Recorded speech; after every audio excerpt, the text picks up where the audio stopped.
అయితే ఈరోజు ఆ విషయాలన్నీ మనం ధ్యానం చేసుకునే ప్రయత్నం చేశాం. ఇప్పుడు సంఘాల గురించి దేవుడు ఏం మాట్లాడుతున్నారు, క్రీస్తు వారు ఏం మాట్లాడడానికి ప్రయత్నం చేస్తున్నారు, ఈ విషయాలను మనం నేర్చుకోవడానికి ప్రయత్నం చేద్దాం.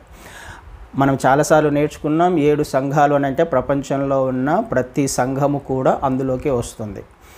మనము కూడా అందులోకే వస్తున్నాం.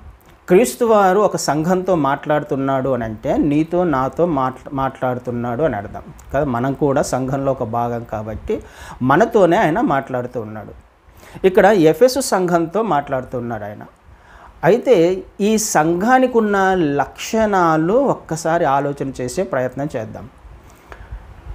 ఏ సంఘంతో క్రీస్తు వారు మాట్లాడినా మొదటగా ఆయన మాట్లాడుతున్న మాట, నీ క్రియలు నాకు తెలుసు, నువ్వేంటో నాకు తెలుసు అని ఖచ్చితంగా ప్రతి సంఘంతో కూడా మాట్లాడతాడని. 7 సంఘాల్లో మనం చూసినప్పుడు నువ్వేంటో నాకు తెలుసు అని మాట్లాడుతూ సంఘంలో ఉన్న పాజిటివ్స్ ఏంటి, ఆయన మెచ్చుకోవాల్సిన అంశాలు ఏవైనా ఉంటే మెచ్చుకుంటాడు, గద్దించవలసినవి, సరిచేసుకోవలసినవి, మారు మనస్సు కలిగి ఉండవలసిన అంశాలు ఏవైనా ఉంటే వాటి గురించి మాట్లాడతాడు. మొదటగా ఎఫెసు సంఘాన్ని గురించి మాట్లాడుతూ నీ క్రియలు నాకు తెలుసు అని అంటున్నాడు. ఏ సంఘం గురించి అయినా, సంఘము అనగానే వేరేదేదో బిల్డింగ్ అనుకోమాకండి. సంఘము అనగానే మనము, నీవు, నేను, మనము అని మనం అప్లై చేసుకోవడానికి ప్రయత్నం చేద్దాం. సంఘంతో మాట్లాడుతున్నప్పుడు నీ గురించి నాకు తెలుసు, నీ క్రియలు నాకు తెలుసు అని అంటున్నాడు ఆయన. నువ్వు ఎలా ప్రవర్తిస్తున్నావో, ఏ ఆలోచన చేస్తున్నావో, ఏమి తలంచుకుంటున్నావో, ఏం చూస్తున్నావో, ఎక్కడికి వెళ్తున్నావో, ఏం చేస్తున్నావో, నీ క్రియలన్నీ నాకు తెలుసు కదండి అని క్రీస్తు వారు ఖచ్చితంగా మాట్లాడుతున్నారు. మనం ఆలోచన చేయాల్సింది కూడా అదే. మన గురించి క్రీస్తు వారికి అన్నీ తెలుసు. ఎందుకు? ఆయన సంఘాల మధ్య సంచరించేవాడు కాబట్టి, సంఘం యొక్క స్థితి ఏంటో ఆయనకు తెలుసు కాబట్టి, సంఘానికి శిరస్సు ఆయనే కాబట్టి, ఆయన కనుదృష్టికి మరుగై ఉన్నది ఏదీ లేదు కాబట్టి, మనిషి యొక్క హృదయాంతరంగమును ఎరిగినవాడు ఆయన మాత్రమే కాబట్టి. మనం అనుకుంటూ ఉంటాం చాలాసార్లు ఎవరు చూడట్లేదులేని, కానీ ఖచ్చితంగా కాదండి. ఏమి తలంచినా, మనస్సులో నువ్వు ఏమనుకుంటూ ఉన్నా ఆ విషయము ఆయనకు తెలుసు. నీ క్రియలు నాకు తెలుసు. అయితే అద్భుతమైన విషయం ఏంటంటే ఎఫెసు సంఘంలో క్రీస్తు వారు కనుక్కున్న పాజిటివ్ లక్షణాలు ఎంత అద్భుతంగా ఉన్నాయో మనం నేర్చుకోవడానికి ప్రయత్నం చేద్దాం. ఎఫెసు సంఘాన్ని క్రీస్తు వారు ఎంతగానో మెచ్చుకుంటూ ఉన్నారు కదా. ఏమని మాట్లాడుతున్నారా? నీ క్రియలను, నీ కష్టమును, నీ సహనమును నేను ఎరుగుదును. నీవు దుష్టులను సహింపలేవనియు అపోస్తలులు కాకయే తాము అపోస్తులమని చెప్పుకొని వారిని పరీక్షించి వారు అబద్ధికులని నీవు కనుగొంటివనియు నీవు సహనము కలిగి నా నిమిత్తము భారము భరించి అలయలేదని నేను ఎరుగుదును. సంఘానికి ఉన్న అద్భుతమైన లక్షణాలు, నీకు నాకు ఉండవలసిన లక్షణాలు ఇవి. అయితే ఒక్క విషయాన్ని జ్ఞాపకం చేసుకుందాం. ఇక్కడ నేను ఎరుగుదును అంటున్నాడు. నీ క్రియలు నేను ఎరుగుదును అంటే నువ్వేంటో నాకు తెలుసు అనే విషయము క్రీస్తు వారు మాట్లాడుతున్నారు. క్రీస్తు వారు ఎవరో నీకు నాకు తెలుసు కదండి. ఆయన ఎవరో, ఆయన ఎందుకు వచ్చారో, ఆయన త్యాగం ఏంటో మనందరికీ ఖచ్చితంగా తెలుసు. క్రైస్తవులందరికీ ఖచ్చితంగా తెలుసు. అది గొప్ప విషయం కాదు. క్రీస్తు వారిని తెలుసుకోవడం గొప్ప విషయం కాదు. క్రీస్తు వారికి నీవు తెలియడం గొప్ప విషయం కదండి. ప్రధానమంత్రి, భారతదేశంలో ఉన్న ప్రధానమంత్రి భారతీయులందరికీ తెలుసు. దేశంలో ఉన్న ప్రతి ఒక్క పౌరునికి ప్రధానమంత్రి ఎవరో తెలుసు. అది గొప్ప విషయం ఏం కాదు. ఎందుకు? ఆయన ప్రధానమంత్రి కాబట్టి తెలుసుకోవాల్సిన బాధ్యత కూడా వారికి ఉంది కాబట్టి. అది గొప్ప విషయం ఏం కాదు.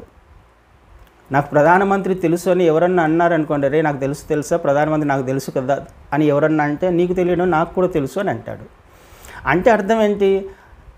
అందరికీ తెలుసు అని. అందులో గొప్ప విషయం ఏముంది? కానీ ప్రధానమంత్రికి నీవు తెలియడము గొప్ప విషయం కదండి. ఇది చాలా ప్రాముఖ్యం. ఆయనకు నీవు తెలిస్తే నీకు ప్రయోజనం. ఎగ్జాక్ట్గా క్రీస్తు వారికి నువ్వు తెలిస్తే నీకు ప్రయోజనం. క్రీస్తు వారు ఎవరో నాకు తెలుసు కాబట్టి నేను ఆయనను వెంబడిస్తున్నా. ఆయన ఎందుకు వచ్చాడో తెలుసు కాబట్టి నేను ఆయనను వెంబడించే ప్రయత్నం చేస్తున్నా కదా. ఆయన తెలుసు కాబట్టే సంఘానికి వెళ్తున్నా. ఆయన కార్యం ఏంటో నాకు అర్థమైంది కాబట్టే, ఆయన ఎవరో తెలుసు కాబట్టే నేను ఆయనను ఆరాధిస్తున్నాను, సేవిస్తున్నాను, వాక్యానుసారంగా జీవించే ప్రయత్నం చేస్తూ ఉన్నా. కానీ నీవు తెలుసా ఆయనకు? ఇది చాలా ప్రాముఖ్యమైన అంశం. ఈ సంఘంతో మాట్లాడుతున్నాడు. నీవు తెలుసు, నీ క్రియలు నాకు తెలుసు అంటున్నాడు కదండి. ఆలోచన చేసుకునే ప్రయత్నం చేద్దాం. మనము ఆయనకు తెలుసా? ప్రధానమంత్రికి సచిన్ టెండూల్కర్ తెలుసు. సచిన్ టెండూల్కర్కి ప్రధానమంత్రి తెలుసు. అయితే సచిన్ టెండూల్కర్ ఏ విధంగా తెలుసు ప్రధానమంత్రికి? సచిన్ టెండూల్కర్ ఉన్న యూనిక్ క్వాలిటీస్ని బట్టి, తను కలిగి ఉన్న లక్షణాలను బట్టి ప్రధానమంత్రికి సచిన్ టెండూల్కర్ తెలుసు. తనతో మాట్లాడగలడు, తనను పిలిపించుకోగలడు, తనతో సంభాషించగలడు. యూనిక్ క్వాలిటీస్, తనలో ఉన్న లక్షణాలను బట్టి, భారతదేశానికి తీసుకొస్తున్న పేరును బట్టి సచిన్ టెండూల్కర్ తెలుసు ప్రధానమంత్రికి. తను చేస్తున్న సేవను బట్టి సచిన్ టెండూల్కర్ తెలుసు ప్రధానమంత్రికి. మనము ఆలోచన చేయడానికి ప్రయత్నం చేద్దాం. ఎఫెసు సంఘము క్రీస్తు వారికి తెలుసు. ఎందుకు తెలుసు? సంఘానికి ఉన్న యూనిక్ క్వాలిటీస్ని బట్టి, దానికి ఉన్న లక్షణాలను బట్టి సంఘము తెలుసు క్రీస్తు వారికి. నీవు నేను కూడా తెలియాలి ఆయనకు. ఎలా తెలుసుకుంటాడు ఆయన మన గురించి? మనకున్న లక్షణాలను బట్టి. మనము ఆయన నోటీసులోకి వెళ్ళాలి కదండి. ఇది చాలా ప్రాముఖ్యమైన అంశం. ఆయన తెలుసు కాబట్టే సంఘానికి వెళ్తున్నా, ఆయన తెలుసు కాబట్టే బైబిల్ చదువుతున్నా, ఆయన నాకు తెలుసు కాబట్టే ప్రార్థన చేసుకుంటున్నా, ఆయన నాకు తెలుసు కాబట్టే సహవాసంలో ఉన్నా, ఆయన నాకు తెలుసు కాబట్టే సంఘ కార్యక్రమాల్లో పాల్గొంటున్నా. చాలా మంచిది. అంత మాత్రాన క్రీస్తువారు నీకు తెలుసు, క్రీస్తువారు నిన్ను ఎరిగి ఉన్నాడు అని అనుకోవడము పొరపాటు అనే విషయాన్ని జ్ఞాపకం చేసుకోవాలి. ఇది చాలా ప్రాముఖ్యమైన. క్రీస్తువారు నీ క్రియలు నాకు తెలుసు. ఏ విధంగా తెలుసుకుంటాడు ఆయన? మనలో ఆ లక్షణాలను బట్టి. ఏ లక్షణాలు ఉండాలని ఎక్స్పెక్ట్ చేస్తున్నారు క్రీస్తువారు?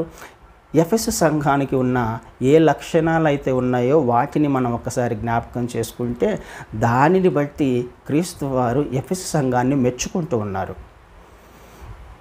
ఈ విషయమే, మరి ఈ లక్షణాలే నీలో నాలో ఉన్నాయా? క్రీస్తువారు నన్ను ఎరిగి ఉండాలి, క్రీస్తువారికి నేను తెలిసి ఉండాలి. ఏ లక్షణాలు ఉన్నాయి దానికి? నీ కష్టము, నీ సహనము నేను ఎరుగుదును. సంఘము పడుతున్న కష్టం ఏంటో, ప్రయాస ఏంటో, ఎంతగా సహిస్తుందో, ఎంతగా భరిస్తుందో, దుష్టులను గురించి ఎంతగా నీవు దుష్టులను సహింపలేవనియు. ఈ లక్షణాలన్నీ ఒక్కొక్కటి మనం నేర్చుకోవట్లేదు, కానీ చదివితే అర్థమవుతుంది దాని యొక్క లక్షణాలు ఏంటో కదా. అద్భుతమైన లక్షణాలు ఉన్నాయి. అపోస్తలులు కాకయ్య అపోస్తలులు అని చెప్పుకునే వారి గురించి కూడా పరీక్షించి తెలుసుకున్న సంఘం అది. అబద్ధ బోధకుల గురించి పరీక్షించి తెలుసుకున్న సంఘం అది. నా నామము నిమిత్తము నువ్వు భారము భరించి ఉన్నావు, అలసిపోలేదు, సహనం కలిగి ఉన్నావు కదా. ఇలాంటి అద్భుతమైన లక్షణాలు ఉన్నాయి. క్రీస్తు వారి నామము గురించి భరించిన వాడు క్రైస్తవుడు. ఏ సమస్య వచ్చినా, ఏ కష్టం వచ్చినా, ఏ నష్టం వచ్చినా దేవుని మార్గములో నుండి తప్పిపోకుండా దేవుని చిత్త ప్రకారము జీవించడానికి, ఆయన మహిమార్థమై జీవించే ప్రయత్నం చేసేవాడు క్రైస్తవుడు, సంఘము. అపోస్తలులు కాకయే అపోస్తలులమని చెప్పుకునేవారు. మనము సేవకుడు ఎలా ఉండాలనే విషయంలో ఈ విషయాన్ని ధ్యానం చేసుకున్నాం. కదండి. అపోస్తలులు కాకయే అపోస్తలులమని చెప్పుకున్నాను, సేవకులు కాకయే సేవకులమని చెప్పుకునేవారు. అంటే దేవుని చేత ఎన్నుకోబడిన వారు తమంతకు తాముగా సేవలోకి వచ్చిన వారు, దేవుని చేత పిలువబడిన వారు కాకుండా వారంతకు వారు పిలువబడిన వారు, వారంతకు వారు సేవకు వచ్చిన వారు. పరిచర్యలో తేడా ఉంటుంది, సంఘాన్ని కాయడంలో తేడా ఉంటుంది, దేవుని మార్గాలను బోధించడంలో తేడా ఉంటుంది. క్రీస్తు వారు ఎందుకు వచ్చానని చెప్పారు? నేను జీవమునివ్వడానికి, సమృద్ధి అయిన జీవమునివ్వడానికి వచ్చాను అని అంటాడు. గొర్రెలకు జీవాన్ని ఇవ్వడానికి, అది కూడా సమృద్ధిగా, చక్కని ఆహారం పెట్టడానికి, ఆత్మీయ ఆహారం పెట్టడానికి, గొర్రెలను బలపరచడానికి వచ్చినవాడు సేవకుడు, విశ్వాసంలో స్థిరపరచడానికి వచ్చినవాడు సేవకుడు. ఆ పరిస్థితిని బట్టి, వాళ్ళు ట్రీట్ చేస్తున్న విధానాన్ని బట్టి, నడిపిస్తున్న విధానాన్ని బట్టి నువ్వు చక్కగా తెలుసుకున్నావు సేవకుడెవరో, అపోస్తలులు ఎవరో, వాళ్ళు పిలువబడిన వారా, వాళ్ళంతకు వాళ్ళు వచ్చిన వారా, సేవకులేనా కాదా, ఇది సరైన బోధనేనా కాదా అని తెలుసుకున్నావు, పరీక్షించి తెలుసుకున్నావు. ఈ విషయము దేవుడు నీతో నాతో మాట్లాడుతూ ఉన్నాడు. కనుక్కోగలుగుతున్నామా ఏది సరి అయిన బోధ, ఏది సరైన బోధ కాదు, ఎవరు అపోస్తలులు, ఎవరు అపోస్తలులు కాదు. సంఘానికి ఉండాల్సిన లక్షణాలు ఇవి.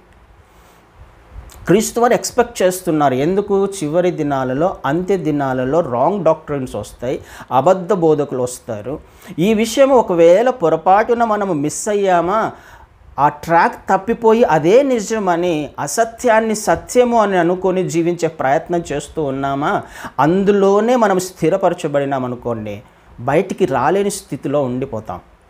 అబద్ధాన్ని నిజం అనుకొని, అసత్యాన్ని సత్యం అనుకొని మన ఆత్మీయ జీవితం జీవిస్తూ ఉంటే అది మనము ఊబిలో కూరుకుపోయినట్టుగానే ఉంటుంది, బయటికి రావడానికి ప్రయత్నం కూడా చేయం. ఈ విషయాన్ని మనము చివరి దినాలలో ఖచ్చితంగా జ్ఞాపకం చేసుకోవాలి. ఏది అబద్ధ బోధ, ఏది సత్యము, ఏది అసత్యము తెలుసుకోగలిగిన స్థితిలో నువ్వు ఉన్నావు. ఆనాడు బెరాయ సంఘం వాళ్ళు ఉన్నారు. పౌలు శీలలు ప్రకటిస్తున్నప్పటికీ పౌలు శీలలనే వారిని నమ్మలేదు, కానీ వారు లేఖనాలను ధ్యానించుకోవడానికి, లేఖనాలను పరిశీలించడానికి ఇష్టపడ్డారు. రెఫరెన్స్ సేవకుడు కాదు, ఏ గొప్ప సేవకుడు కాదు, ఎంత పెద్దవాడైనా, ప్రపంచంలో ఎంత పెద్ద మేధావైన జ్ఞాని అయిన సేవకుడైనా, ఎన్ని లక్షల మంది సంఘం వెంబడిస్తున్నప్పటికీ ఆ వ్యక్తి ఎట్టి పరిస్థితుల్లో రెఫరెన్స్ కాదు ఒక ఆత్మీయునికి, ఒక విశ్వాసికి. రెఫరెన్స్ ఎవరు నీకు? బైబిల్, క్రీస్తువారు మాత్రమే. నీ ఆత్మీయ జీవితానికి, నీ ముందు నువ్వు గురి కలిగి ఉండడానికి క్రీస్తువారు మాత్రమే నీ ఆత్మీయ జీవితాన్ని నడిపించగలడు. విశ్వాసమునకు కర్త ఆయన, కొనసాగించేవాడు ఆయనే. మనుషులు కొనసాగించలేరు. మనిషి ఇష్టం వచ్చినట్టు ప్రవర్తించే అవకాశం ఉంది, మనిషి తప్పిపోయే అవకాశం ఉంది. ఎంత గొప్ప సేవకుడైనా అలాంటప్పుడు నువ్వు తప్పిపోయినట్టేగా ఆయనను నువ్వు వెంబడిస్తూ ఉన్నట్లయితే. అది చాలా ప్రాముఖ్యము. మనం ఏది కనుక్కుంటున్నాం, దేని పట్ల ఆసక్తి కలిగి ఉన్నాం, సేవకుని పట్లనా, లేకపోతే మాది పెద్ద సంఘము అని చెప్పి పెద్ద సంఘం పట్ల నువ్వు సంఘాన్ని వెంబడించేవాడివా, లేకపోతే సేవకుని వెంబడించేవాడివా? అది అబద్ధము అని క్రీస్తు వారి మాటలు నువ్వు పరీక్షించి తెలుసుకున్నావు ఏది సత్యము అని. సంఘానికి ఉండాల్సిన లక్షణాలు ఈ చివరి దినాలలో సత్యమును మాత్రమే తెలుసుకోవాలి, సరైన సిద్ధాంతాన్ని మాత్రమే వెంబడించి, అది సిద్ధాంతం క్రీస్తువారు, సిద్ధాంతాలను కూడా పక్కన పెట్టండి, క్రీస్తువారు మాత్రమే, బైబిల్ని మాత్రమే వెంబడించి ప్రయత్నం చేసేవారు సంఘము. ఇలా ఉండాలి అని ఆయన ఇష్టపడుతున్నాడు. అంత మాత్రమే కాదు, నువ్వు నీ సహనము కలిగి నా నామము నిమిత్తము భారము భరించి అలయలేదని నేను ఎరుగుదును. నువ్వు సహిస్తూ ఉన్నావు. ఎవరు సహిస్తారండి? సహనము అనగానే ఎవరో కష్టపెడుతున్నారు, శ్రమ పడుతున్నారు, లేకపోతే నిందల గుండా, అవమానాల గుండా వెళ్తూ ఉన్నారు. అయినప్పటికీ నువ్వు సహించగలుగుతూ ఉన్నావు. ఈ లోకము ప్రవర్తించినట్టుగా నువ్వు ప్రవర్తించట్లా. అనేక మంది రియాక్ట్ అవుతుంటారు కదా, ఎవరన్నా చిన్న మాట అనగానే మాటకు మాట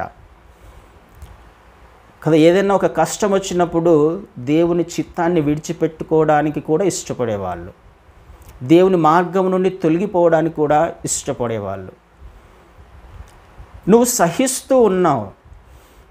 మిగతా వాళ్ళు రియాక్ట్ అవుతున్నట్టుగా మాట అనట్లా, దూషించట్లా, వారిని తిరిగి హింసించడానికి, వారిని తిరిగి అవమానించడానికి నువ్వు ఆ నిర్ణయం తీసుకోవాలి. నువ్వు సహించగలుగుతూ ఉన్నావు, భరించగలుగుతున్నావు, అవమానించబడుతున్నా నువ్వు తట్టుకోగలుగుతున్నావు, భారాన్ని భరించగలుగుతూ ఉన్నావు కదండి. ఇది సంఘం చేయాల్సిన పని.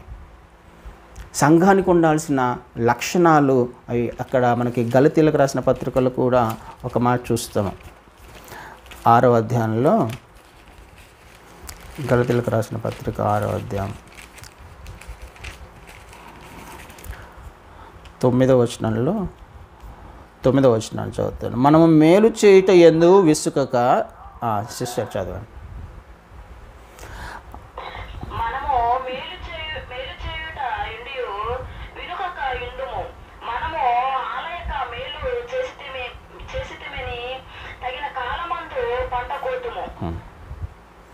చదవండి 10 కూడా. కాబట్టి మనకు సమయము దొరికిన కొలది అందరి ఎడలను, విశేషముగా విశ్వాస గృహమునకు చేరిన వారి ఎడలను మేలు చేయుదురు. చాలు. మనము మేలు చేయుట యందు విసుగక ఎందుము. మేలు చేయుట యందు విసుగక. ఎవరు మనము? విశ్వాస గృహమునకు చేరిన మనమందరము. ఎవరి పట్ల? అందరి పట్ల, వీలైతే విశ్వాస గృహమునకు చేరి విశ్వాసుల పట్ల, మన సహోదరుల పట్ల ఏం చేస్తూ ఉండాలి? మేలు చేస్తూనే ఉండాలి. ఎంతవరకు చేస్తూ ఉండాలి? చేస్తూనే ఉండాలి. విసుగొచ్చినా విసుగకూడదు. ఎన్నిసార్లు సహాయం చేయాలో సహాయం చేస్తూనే ఉండాలి. ఎన్నిసార్లు భరించాలో భరిస్తూనే ఉండాలి కదండి. సంఘం గురించి మాట్లాడుతున్నమాట. విసుగక ఎందుమో మనము అలయక మేలు చేసితిమేని. మేలు చేయడంలో అలసిపోకూడదు. ఎదుటి వ్యక్తి యొక్క క్షేమము కోరుకోవడంలో అలసిపోకూడదు. సాధ్యమైనంత వరకు నువ్వు ఏమి చేయగలవు ఎదుటి వ్యక్తి విశ్వాసంలో స్థిరపడడానికి? ఏమి చేయగలవు ఆ వ్యక్తి క్రీస్తు మార్గంలో నడిపించబడడానికి? అది చేస్తూనే ఉండాలి సంఘము.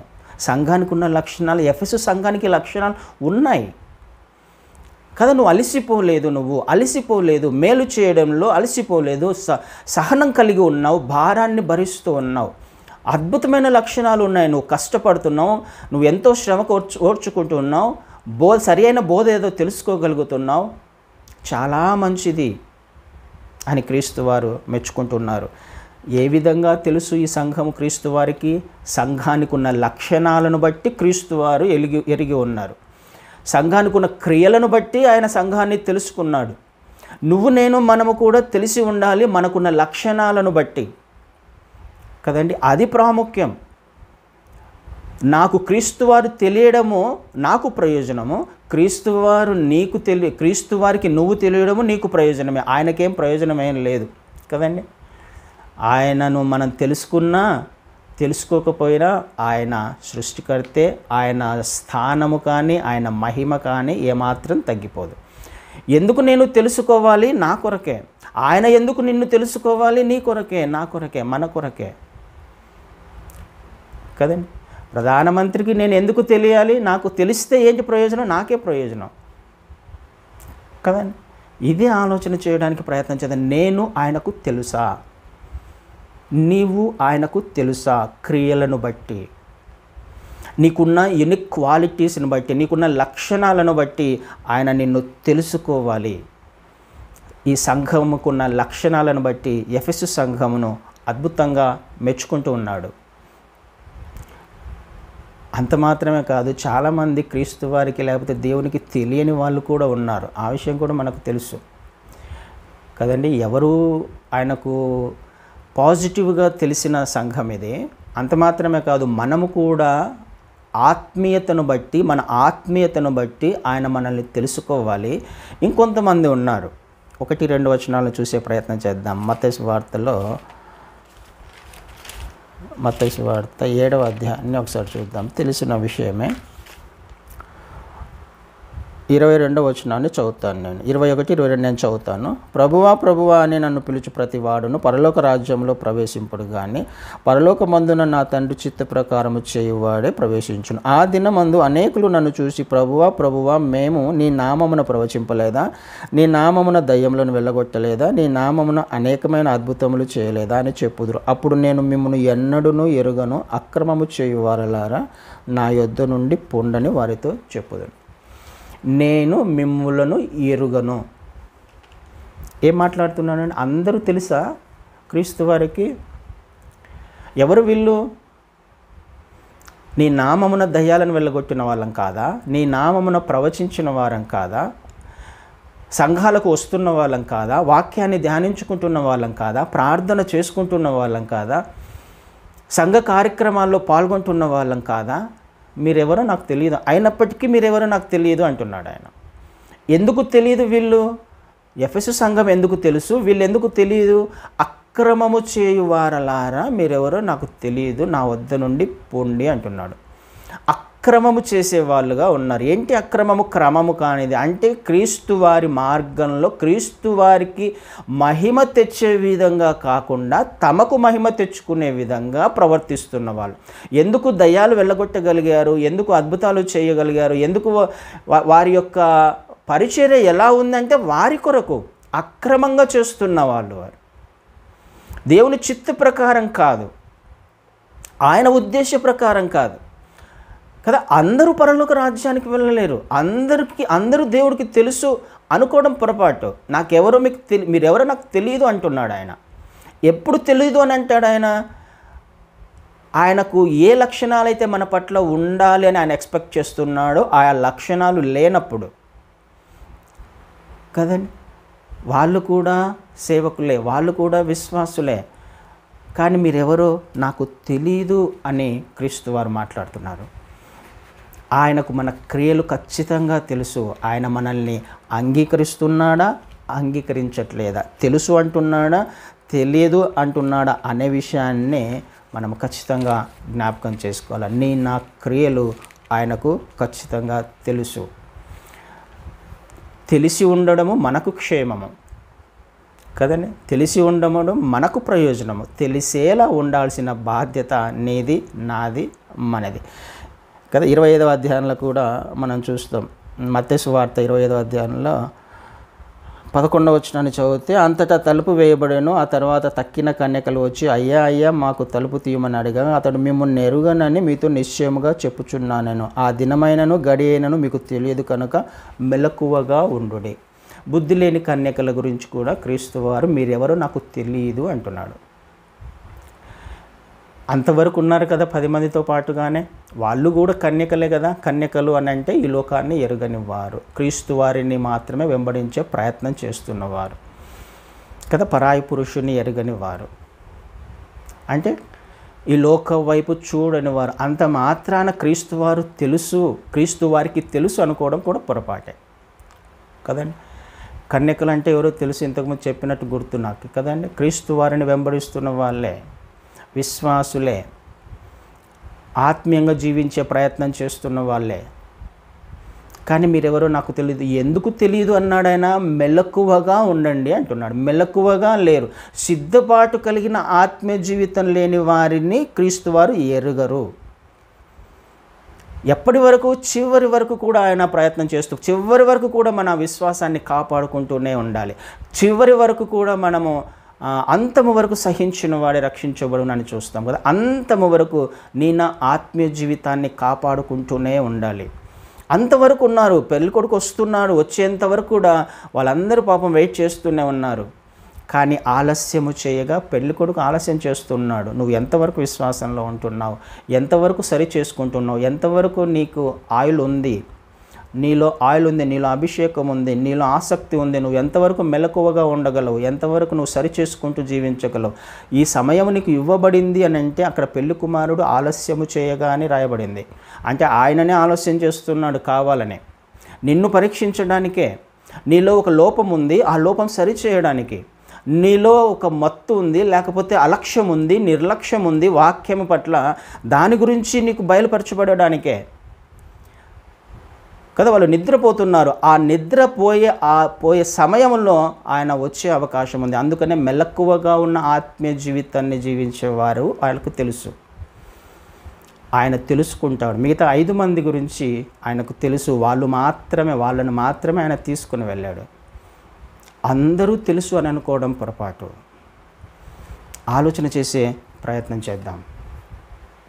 ఆయన నీ క్రియలను బహుబాగుగా ఎరిగి ఉన్నాడు. ఏం చేస్తున్నావో ఆయనకు ఖచ్చితంగా తెలుసు, ఏం మాట్లాడుతున్నావో ఆయనకు ఖచ్చితంగా తెలుసు, నీ హృదయంలో ఏమి తలంచుకుంటున్నావో ఆయనకు ఖచ్చితంగా తెలుసు, ఎక్కడికి వెళ్ళాలనుకుంటున్నావో ఏమి చేయాలనుకుంటున్నావో ఆయనకు ఖచ్చితంగా తెలుసు. అందుకనే సంఘంతో మాట్లాడడానికి ఇష్టపడుతున్నాడు. సంఘం ఎలా ఉండాలి అని ఆయన ఉద్దేశంతో ఖచ్చితంగా మాట్లాడుతున్నాడు. మరి మనం ఎలా ఉండాలి అన్న విషయాన్ని కూడా ఆయన బయలుపరుస్తున్నాడు. ఇలా ఉన్నావా, మంచిది కదా. ఈ విధంగా సంఘాన్ని ఆయన ఉండాలి అని ఆయన ఎక్స్పెక్ట్ చేస్తున్నాడు కదండి. ఆలోచన చేసే ప్రయత్నం చేద్దాం. క్రీస్తు వారు నీ పట్ల, నా పట్ల ఒక ఉన్నతమైన ఉద్దేశం కలిగి ఉన్నాడు, ఒక ప్రణాళిక కలిగి ఉన్నాడు ఆయన. అయితే ఈ ప్రణాళికలో నీవు క్రీస్తు వారికి తెలిసి ఉండడం అనేది, సమయం అయిపోతే ఒక్క అంశాన్ని చదివి నేను ముగించే ప్రయత్నం చేస్తాను. తిమోతికి రాసిన 2వ పత్రికల్లో 2 తిమోతి 4:7 2 తిమోతి 4:7లో మంచి పోరాటము పోరాడి తిని నా పరుగు కడముట్టించి తిని విశ్వాసము కాపాడుకుంటుని. ఇక్కడ ఈ అంశం మనకు తెలుసు. పౌలు గారు ఏమని మాట్లాడుతున్నాను, నేను మంచి పోరాటం పోరాడాను, నా పరుగు కడముట్టించాను, విశ్వాసమును కాపాడుకున్నాను. ఏ విశ్వాసాన్ని కాపాడుకున్నాడు ఆయన కదా, విశ్వాసాన్ని కాపాడుకున్నాను అని అంటున్నాడు. ఏ విశ్వాసాన్ని కాపాడుకున్నాడు? 2 రకాల విశ్వాసాలు. క్రీస్తు వారు పౌలు మీద ఒక ఎక్స్పెక్టేషన్ ఉంది పౌలు గారి పట్ల. పౌలు గారిని ఆయన పిలుచుకున్నప్పుడు ఎందుకు పిలుచుకున్నాడో ఆయనకు తెలుసు కదా. నా నామము భరించడానికి, నేను అన్యుల వద్ద, రాజుల వద్ద, అధికారులు ఆయన నిలవబెట్టడానికి, నా నామం భరించడానికి నేను ఏర్పాటు చేసుకున్నా అంటాడు. అంటే పౌలు గారిని క్రీస్తు వారు ఒక ఉద్దేశంతో పిలుచుకున్నాడు, ఒక పర్పస్ ఉంది ఆయన పట్ల. క్రీస్తు వారికి ఏ నమ్మకమైతే పౌలు గారి మీద ఉందో ఆ నమ్మకాన్ని పౌలు గారు కాపాడుకున్నారు. మొదటిది. అలాగే పౌలు గారికి క్రీస్తు వారి పట్ల కూడా ఒక విశ్వాసం ఉంది. నా ప్రతి పరిస్థితుల్లో కూడా నేను ఎంత శ్రమపడినా, ఆయన ఎన్ని రకాలుగా హింసించబడ్డాడో, ఎన్ని రకాలుగా ఆయన మరణానికి కూడా అప్పగించడానికి ఎంతగా శ్రమపరచబడ్డాడో మనకు తెలుసు కదండి. తిండి లేని సమయాలు ఉన్నాయి, బట్టలు లేని సమయాలు ఉన్నాయి, నిద్ర లేని సమయాలు ఉన్నాయి, సముద్రంలో ఒకరోజు గడిపిన సమయం ఉంది. అనేక రకాలుగా ఏ విధంగా అయితే పౌలు గారు శ్రమల గుండా వెళ్ళినప్పటికీ పౌలు గారికి దేవుని మీద ఒక విశ్వాసం ఉంది. ఏం విశ్వాసం ఉంది? నన్ను ఆయన విడిచిపెట్టాడు.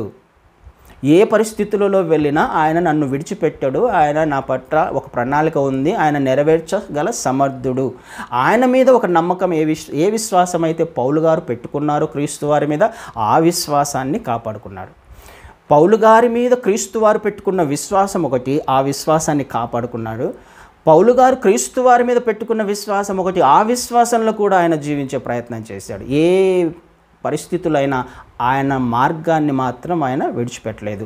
ఎందుకొరకైతే పిలువబడ్డాడో ఆ పిలుపును మాత్రం ఆయన విడిచిపెట్టలేదు.